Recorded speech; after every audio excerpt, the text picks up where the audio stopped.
आज के इस विशेष विश्लेषण में हम एक ऐसे खौफनाक रहस्य की पड़ताल करने वाले हैं जो सच मानिए किसी भी तर्क या विज्ञान से बिल्कुल परे है। चीन में पहाड़ों में छिपी एक ऐसी जगह जहां वास्तविकता अपना रूप बदल लेती है और कोई इंसान बिना किसी निशान के एक ऐसी दुनिया में खो जाता है जिसे शब्दों में बयां करना भी असंभव है।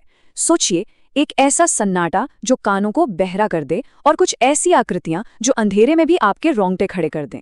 यह महज कोई सुनी सुनाई कहानी नहीं है, बल्कि एक ऐसा खौफनाक सच है जिसने अच्छे अच्छे जांचकर्ताओं के भी होश उड़ा दिए हैं। तो चलिए इस अज्ञात सफर में उतरते हैं। अब सबसे पहले इस खौफनाक रहस्य में गहराई से उतरने के लिए हम एक ऐसे सवाल से शुरुआत करते हैं जिसका जवाब देना लगभग असंभव सा लगता है। एक 45 साल का बेहद अनुभवी हाइकर जिसका नाम जोंग है, वो एक पहाड़ी पगडंडी पर निकलता है। जब वो लापता होता है तो पुलिस की एक विशाल सर्च पार्टी उसे हर तरफ खोजती है। और हैरान करने वाली बात यह है कि वो ठीक उसी जगह पर मौजूद है, लेकिन न तो वो उन्हें देख पाता है और न ही वे उसे। आखिर कोई इंसान हमारी इस भौतिक दुनिया से कटकर किसी और ही आयाम में, किसी दूसरी डायमेंशन में कैसे खिसक सकता है? इस टाइमलाइन पर जरा गौर कीजिए। 18 जून 2016 का वो दिन बिल्कुल नॉर्मल तरीके से शुरू हुआ था। सुबह 7:30 बजे जोंग ने अपनी चढ़ाई शुरू की, बाकायदा फेसबुक पर एक तस्वीर भी पोस्ट की। लेकिन फिर एक बहुत बड़ा न समझ आने वाला गैप आता है। अचानक रात के 8:30 बज चुके हैं, पूरे 12 घंटे बीत चुके हैं और जोंग खुद को एक घने अपरिचित अंधेरे में पाता है।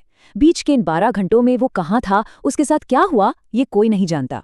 तो चलिए अब उन घटनाओं पर नजर डालते हैं जिन्होंने इस सफर को डरावना बना दिया। सबसे पहली असामान्यता, वातावरण में अचानक होने वाला बदलाव। इस गायब हुए समय को समझने के लिए हमें जोंग की बेहोशी से ठीक पहले की घटनाओं पर ध्यान देना होगा।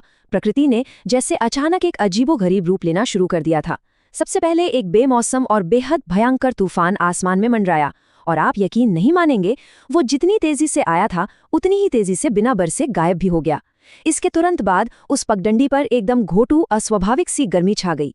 हवा इतनी गर्म थी कि सांस लेने पर ऐसा लग रहा था मानो फेफड़े जल रहे हों। इसी सीने की जकड़न और भयानक घुटन के बीच एक सीधी चढ़ाई पर जोंग पूरी तरह से दह गया और बेहोश हो गया।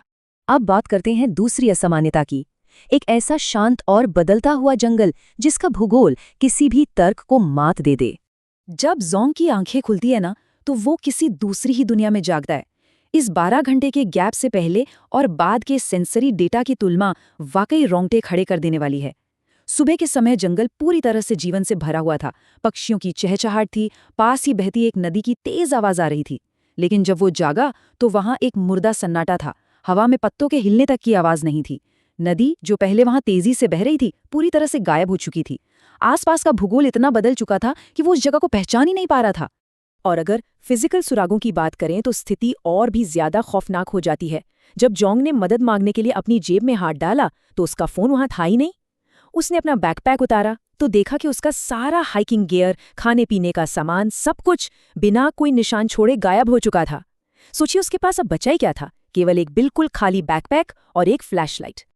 अब हम आते हैं इस कहानी के सबसे डरावने हिस्से पर। बिना चेहरे वाली वो छाया आकृतियां और एक ऐसी असंभव झील पर हुआ उनका सामना। सामान का गायब होना तो बस एक शुरुआत थी। असली खौफ अभी सामने आना बाकी था। एक खाली और बिल्कुल शांत जंगल में भटकते हुए जोंग को अचानक सामने एक बड़ी सी झील दिखाई देती है। अब ये पूरी तरह असंभव था, क्योंकि सुबह जब वो इस रास्ते से गुजरा था तो वहां कोई झील थी ही नहीं। लेकिन फिर भी मदद की आस में वो उस झील के पास खड़े एक अकेले इंसान की ओर बेतहाशा दौड़ने लगा। जोंग ने जोर से आवाज लगाई और उस आकृति ने पलटने की कोशिश की, लेकिन जिस तरह से वो घूमी उसने जोंग के तो होश ही उड़ा दिए।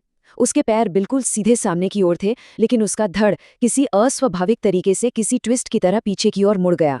और जब जोंग ने उसके चेहरे की तरफ देखा तो वहां कोई चेहरा था ही नहीं।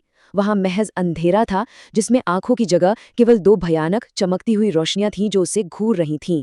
उस खौफनाक साए से बचकर वो जैसे ही भागा, वास्तविकता एक बार फिर हिंसक रूप से टूट गई। पलक झपकते ही वो घुप अंधेरा एक चकाचौंध करने वाले दिन के उजाले में बदल गया। जोंग अब एक बिल्कुल नई जगह पर था और उसके ठीक सामने घने जंगल के बीचों बीच एक ऐसा कब्रिस्तान था जो वहां होना ही नहीं चाहिए था। टाइम जैसे बिल्कुल शिफ्ट हो गया हो।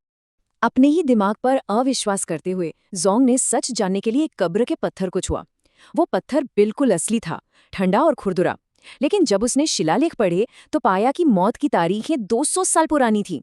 और सबसे डरावनी बात तो ये थी कि कुछ ही दूरी पर उसी कब्रिस्तान में बिना चेहरे वाली उन्हीं खौफनाक छाया आकृतियों का एक पूरा का पूरा समूह किसी का शोक मनाते हुए इकट्ठा था। चलिए अब इस रहस्य के चौथे अध्याय की ओर बढ़ते हैं, एक असंभव बचाव जहां कोई पूरी दुनिया के लिए अदृश्य हो जाता है। इस खौफनाक सफर का अंत पुलिस के खोज अभियान के सबसे पेचीदा और हैरान करने वाले निष्कर्ष की ओर ले जाता है। अनगिनत बार बेहोश होने और अलग अलग आयामों के बीच भटकने के बाद अचानक वो भयानक सन्नाटा टूट गया। जोंग को फिर से प्राकृतिक आवाजें सुनाई देने लगी, बहते हुए पानी की असली आवाज। इस आवाज का पीछा करते हुए वो एक नदी तक पहुंचा, जहां किस्मत से उसका सामना 3 बिल्कुल नॉर्मल जिंदा इंसानों से हुआ, जिन्होंने आखिरकार उसे बचा लिया। लेकिन यहाँ सबसे अहम बात यह है जो सब कुछ बदल कर रख देती है। ये नंबर देखिए, 600। जोंग को उस स्थान से महज 600 मीटर की दूरी पर बचाया गया था जहां उसने अपनी कार पार्क की थी। मतलब इतने दिनों तक वो इतनी कम दूरी में कैसे खोया रह सकता है? और यही इस पूरी पड़ताल का सबसे बड़ा ट्विस्ट है। एक विशाल पुलिस सर्च पार्टी कई दिनों से लगातार ठीक उसी 600 मीटर के दायरे की खाक छान रही थी। जोंग भी उन्हीं जंगलों में पुलिस को ढूंढ रहा था। दोनों बिल्कुल एक ही जगह पर थे, लेकिन वो एक दूसरे के लिए पूरी तरह से अदृश्य थे। न वो उन्हें देख पा रहा था और ना ही वो उसे। अब आते हैं इसके आखिरी पहलू पर, साई कुंग बैरियर, जिसे दक्षिण चीन सागर का बरमूडा ट्रायंगल भी कहा जाता है। इस भयानक घटना को थोड़ा लॉजिकली समझने के लिए हमें उस क्षेत्र की स्थानीय मान्यताओं को देखना होगा। लोकल लोग इस जगह को साइकुंग बैरियर कहते हैं। उनके मुताबिक ये कोई आम जंगल बिल्कुल नहीं है। ये एक ऐसा जाल है जहां समय और स्थान यानी टाइम और ज्योग्राफी इतनी तेजी से बदलते हैं कि कोई भी इंसान इसके अनुकूल नहीं ढल सकता। इसे एक ऐसे अलग आयाम, एक डायमेंशन का दरवाजा माना जाता है जो अपने अंदर अनुभवी से अनुभवी हाइकर्स को निगलने के लिए कुख्यात है। दिलचस्प बात यह है कि खुद जोंग का ये मानना है कि वो इस भूल भुलैया से तभी बच सका जब उसने इससे लड़ना छोड़ दिया। उसने पूरी तरह से मान लिया था कि अब उसका अंत निश्चित है। ऐसा लगता है कि जब इंसान के पास खोने के लिए कुछ नहीं बचता और वो अपनी मृत्यु को, अपने एंड को पूरी तरह से स्वीकार कर लेता है, केवल तभी ये रहस्यमयी आयाम उसे वापस अपनी दुनिया में धकेलता है।